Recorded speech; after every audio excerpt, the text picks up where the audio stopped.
सभापती महोदय, समाजाचा शिल्पकार असं शिक्षकाला म्हटलं जातं। समाजामध्ये सर्वोच्च स्थान असलेल्या शिक्षकाला आज या सर्वोच्च पदावरती पाहून सभागृहातल्या आम्हा सर्व शिक्षक आमदारांना हर्ष झालेला आहे।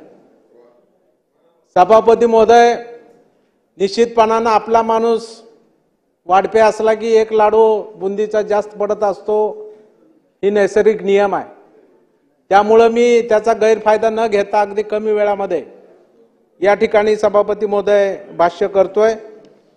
बाब क्रमांक 5 ते 13 पर्यंत गृह विभागाच्या मागण्या या ठिकाणी ठेवलेल्या आहेत।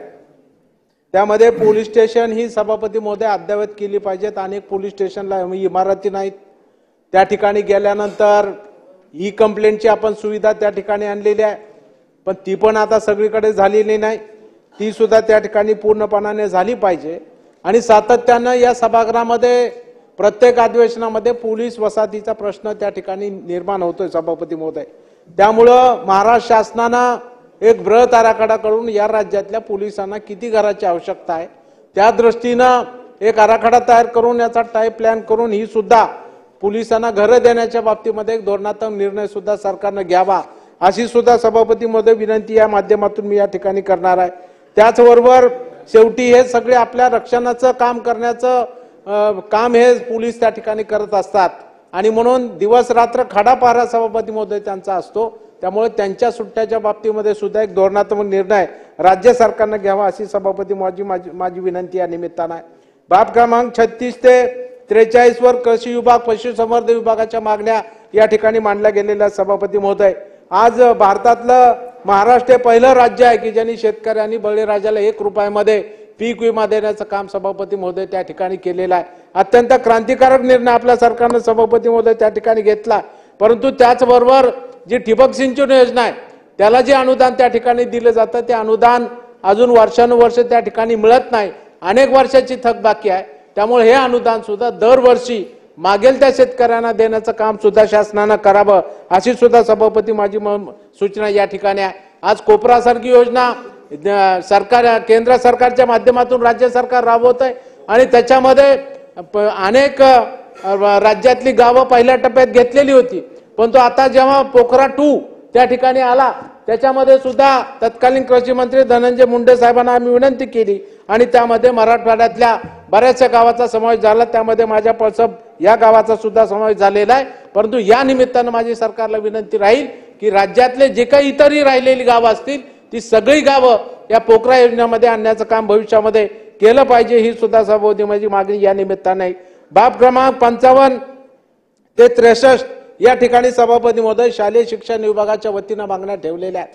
परंतु सभापती महोदय या ठिकाणी खेद वाटतोय की तत्कालीन आमचे शिक्षण मंत्री दीपक केसरकर साहेब ते आमचे स्नेही आहेत, पुन्हा निवडून आले, त्यांना आता मंत्रिमंडळात घेता आलं नाही, परंतु त्यांनी चांगला निर्णय घेतला आणि या राज्यातल्या टप्पानुदान शाळांना पुढील टप्पा देण्याचं काम केलं। जे 20 वर होते त्यांना 40, जे 40 वर होते त्यांना 60, 60 वरच्याला 80 आणि ज्यांना पात्र झाले त्यांना 20% अशा प्रकारचा टप्पा दिलेला आहे। परंतु त्यासाठी जो काय आवश्यक निधी 926 कोटी रुपये लागणार होता त्याची आर्थिक तरतूद या अधिवेशनात सभापती मध्ये पुरवणी मागण्यात व्हायला पाहिजे होती, परंतु निवडणुका झाल्या, लाडक्या बहिणींच्यामुळे हे त्रिमुर्गी सरकार सत्तेवरती आलं। परंतु सभापती महोदय मंत्रिमंडळ त्या ठिकाणी जरी तयार झालं असलं तरी खाते वाटप झालेलं नसल्यामुळं त्या ठिकाणी ही पुरवणी मागणीमध्ये त्याचा अंतर्भाव होऊ शकला नाही।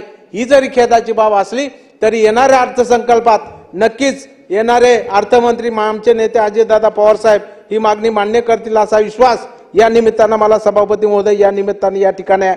त्याचबरोबर आज 1 नोव्हेंबर 2005 पूर्वी 5 मिनिटं उद्या सभापती महोदय 5 मिनिट पण झाले नाही, मी संपवतोय अगदी वेळेमध्ये, 5 मिनिटं उद्या माझं लक्ष घड्याळाकडे आहे माझं लक्ष।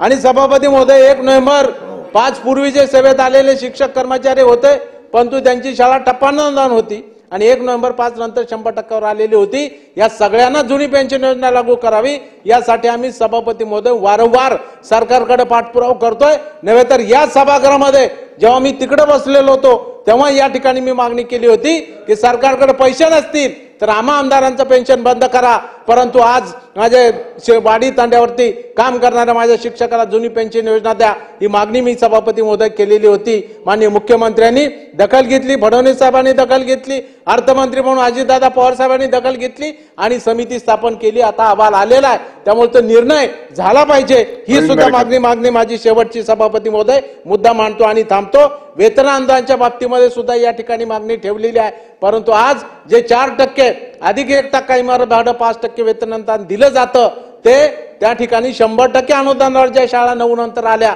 त्यांना सुद्धा मिळालं पाहिजे. ही सुद्धा मागणी सभापतीमध्ये या निमित्ताने या ठिकाणी आहे. धन्यवाद. सभापती